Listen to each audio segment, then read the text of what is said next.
Today I will show you how to make this printer grunge effect.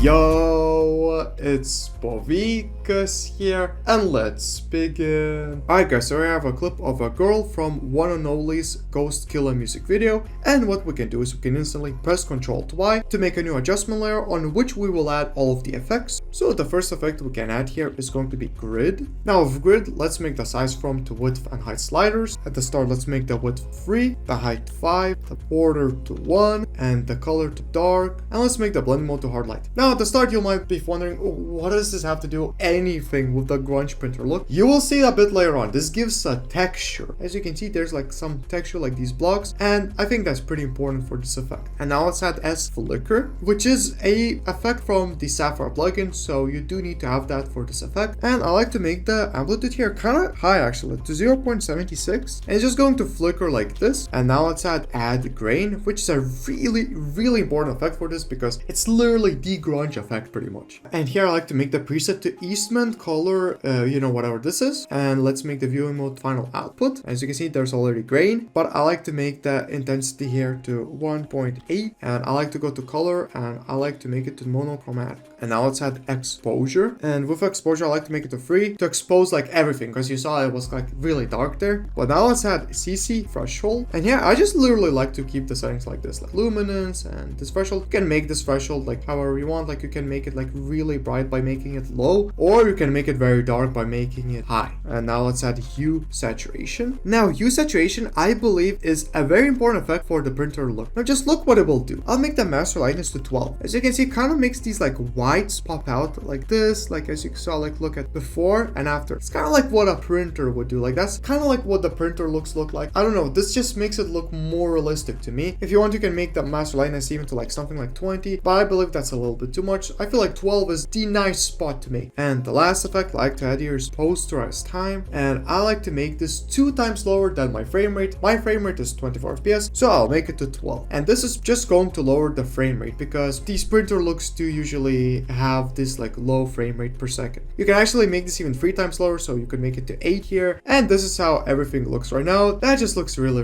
nice. And another important thing about this effect is I use the resolution half, like the quality half. I do not use the quality full with this effect. Well, as you can see, that is a really cool effect, and you can just use it like this, like easily, but I like half a bit more. Although, as you can see, that is a beautiful look, but I personally like to use half here. And because you see, that looks way more realistic. And whenever you're using half, just remember when you're rendering, in render settings, you need to go to best settings, and here you need to make the resolution to half. Oh yeah, and also guys, if you want to be able to add like these effects like really fast and actually like add way better versions, so what you can do is I like to go to effects and presets. I like to go to animation presets, user presets, and I love to use my OPM presets pack, which I will link down in the description. It is my best selling pack ever, and so many people have loved this pack, and I'll show you exactly why. So I'm gonna turn off this adjustment layer. I'm gonna press Ctrl Y, and you can just literally just drag and drop, for example, OPM 10, and you will instantly have this absolutely crazy effect. Also, a really crazy part about this presets pack is it requires no paid plugins, so